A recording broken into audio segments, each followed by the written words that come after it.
सर्वांना नमस्कार.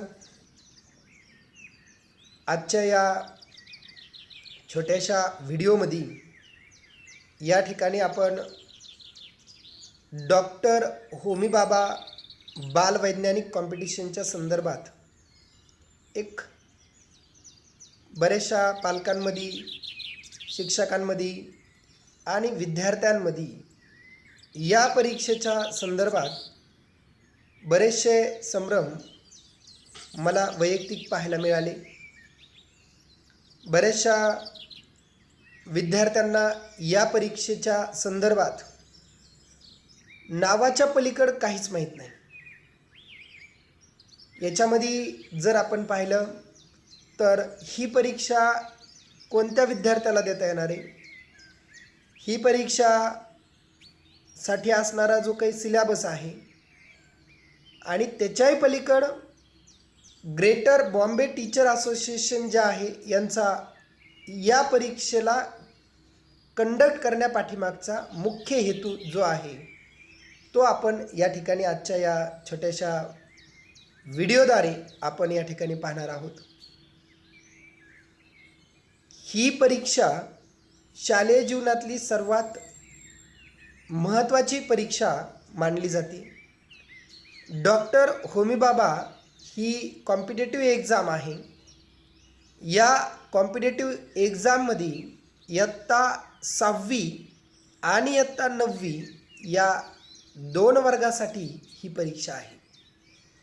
आता बरेचसे पालक असतील, विद्यार्थी असतील, इयत्ता 6वी आणि इयत्ता 9वी हेच 2 ॲकॅडमिक इयर का निवडलेले आहेत. त्याचं कारण असे की 5वीला नवोदयची एक्झाम आहे.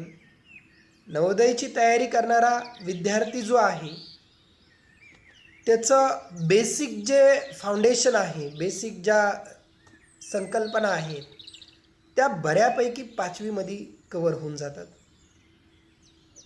आणि त्याच्यानंतर ज्या विद्यार्थ्यांना विज्ञान विषयामध्ये म्हणजे सायन्स विषयामध्ये एक क्युरियोसिटी निर्माण करण्यासाठी या परीक्षेचं आयोजन केलं जातं आहे.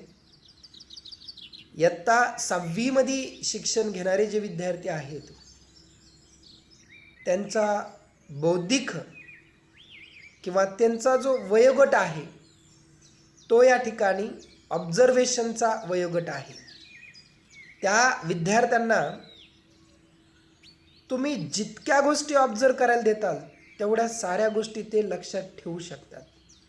आणि जे विज्ञान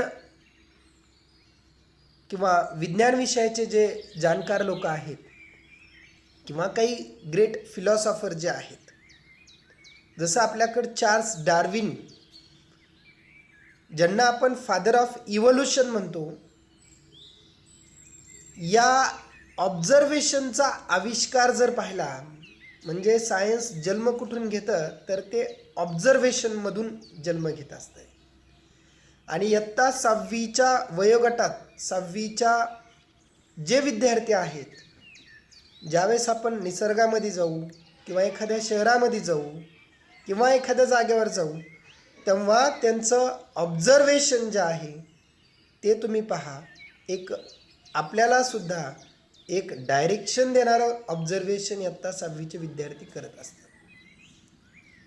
या ठिकाणी जेव्हा ह्या विद्यार्थ्यांना पडलेले जे प्रश्न आहेत त्याचे जे आन्सर्स आहेत, हे आन्सर्स एक चांगल्या टीचरला किंवा एज्युकेटेड पालक असतील त्यांना देणंसुद्धा कधीकधी शक्य होत नाही. आणि जेव्हा हे विद्यार्थी काहीतरी ऑब्झर्व करतील, काहीतरी थिंकिंग करतील, त्याच्यातनंच या ठिकाणी त्यांचा सायन्सकडे पाहण्याचा दृष्टिकोन निश्चित चेंज होईल. त्याच्यामुळं या वयोगटातील जे विद्यार्थी आहेत त्यांना पालक म्हणून किंवा एक टीचर म्हणून आपण जितकं निसर्गाच्या सानिध्यात नेऊन हे असं काय, तो कलर तसा काय, याची पोझिशन अशी काय, याची हाईट इतकीच काय, त्याचा आवाज तसाच काय, म्हणजे या ठिकाणी ह्या सगळ्या गोष्टी ज्या आहेत याला एक स्पेसिफिक सायंटिफिक आन्सर्स आहे. जर पालक म्हणून आपल्याला ते आन्सर माहीत नसतील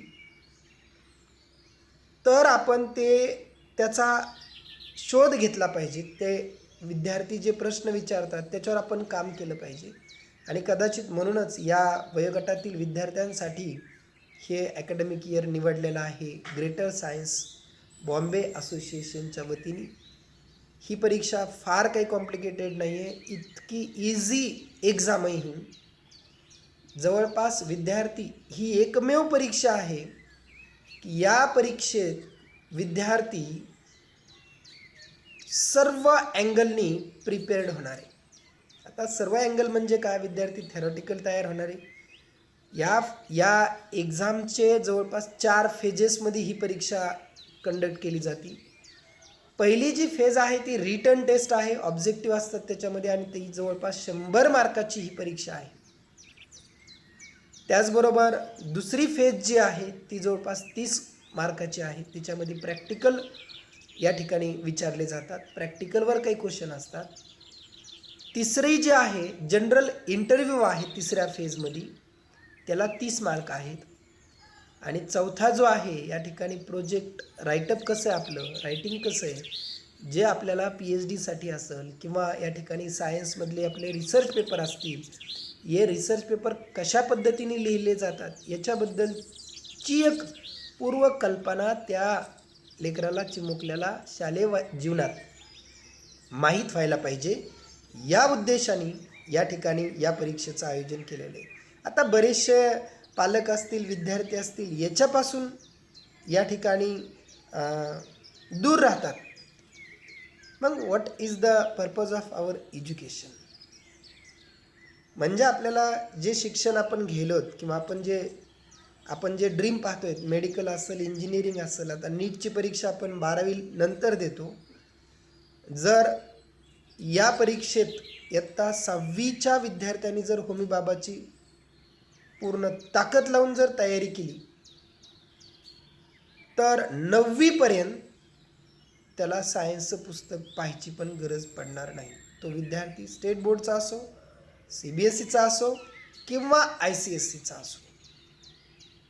म्हणजे होमी बाबाचा जो सिलॅबस आहे तो सिलॅबस या ठिकाणी जर आपण व्यवस्थित हाताळला, टीचरनी पण, त्या विद्यार्थ्यांनी पण, आणि प्रत्येक टॉपिकचे जवळपास आपण जर ऑब्जेक्टिव्ह जर पाहिले 100-150 ऑब्जेक्टिव्ह, आता आम्ही आमच्या विद्यार्थ्यांकडनं 150, 200, 250 पर्यंत आमचे क्वेश्चन जातात.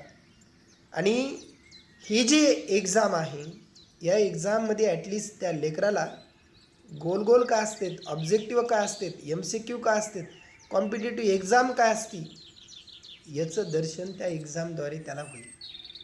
आणि एवढं जरी या 6वीच्या लेकराला, 9वीच्या लेकराला जर माहीत झालं तर पुढे येणाऱ्या ज्या काही कॉम्पिटेटिव्ह एक्झाम आहेत, नीट असेल, JEE असेल, MPSC असेल, UPSC असेल, वेगवेगळ्या रिसर्च ऑर्गनायझेशनच्या वेगवेगळ्या प्रकारच्या एक्झाम आहेत, या एक्झामसाठी लेकरं जर आपल्याला तयार करायचे असतील तर आज आपण काहीतरी त्यांच्यासाठी केलं पाहिजे. आणि ॲक्च्युली हा व्हिडिओ या ठिकाणी मला प्रिपेअर नाही करायचा, व्हिडिओद्वारे या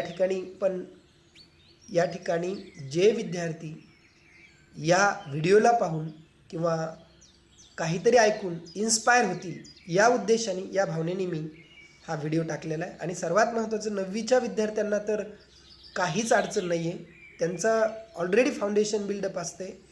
म्हणजे 6वीच्या विद्यार्थ्यांनी जर तयारी केली तर 9वीपर्यंत सायन्स बिल्डअप होते, फिजिक्स, केमिस्ट्री, बायोलॉजी. आणि जर 9वीच्या विद्यार्थ्यांनी जर या परीक्षेची जर फुल ताकद लावून जर तयारी केली तर या ठिकाणी इयत्ता 11वी आणि 12वी किंवा नीट किंवा JEEचा जो सिलॅबस आहे त्याचं फिजिक्स, JEEचं फिजिक्स आणि केमिस्ट्री इतकं स्ट्रॉंग प्रिपेअर्ड होईल या ठिकाणी. आणि त्याचबरोबर जर एखाद्या पालकाचं किंवा विद्यार्थ्याचं ड्रीम हे जर MBBS असेल, BMS असेल, BDS असेल किंवा मेडिकल फील्डमध्ये जर विद्यार्थ्याला एंट्री करायची असेल तर या ठिकाणी त्या पालकांनी आणि त्या विद्यार्थ्यांनी ही एक अपॉर्च्युनिटी मिस करायला नाही पाहिजे. कारण 9th स्टँडर्डचं जे काही होमी बाबाचा सिलेबस आहे तो पूर्ण नीट JEE या एक्झामच्या बेस आहे.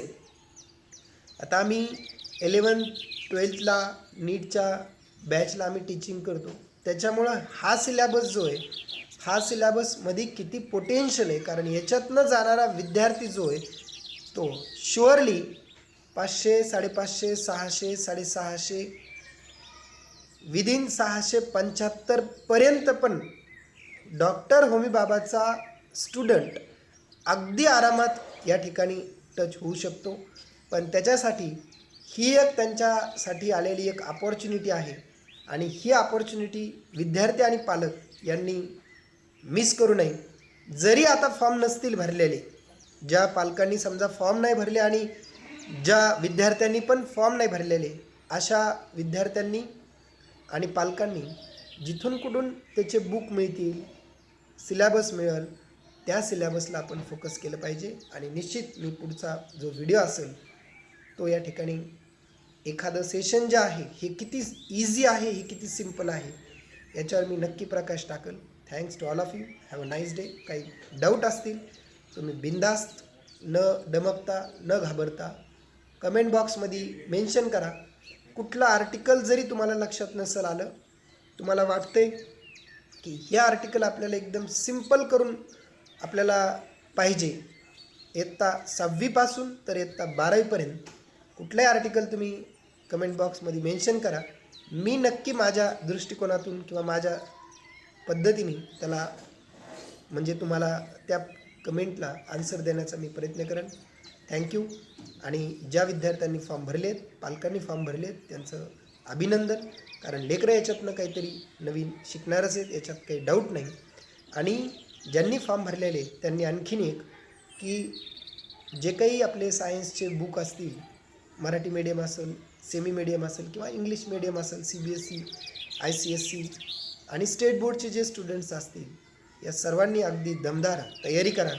काही डाऊट असेल तर तुम्ही डायरेक्ट कमेंट बॉक्समध्ये मेन्शन करा. थँक्यू.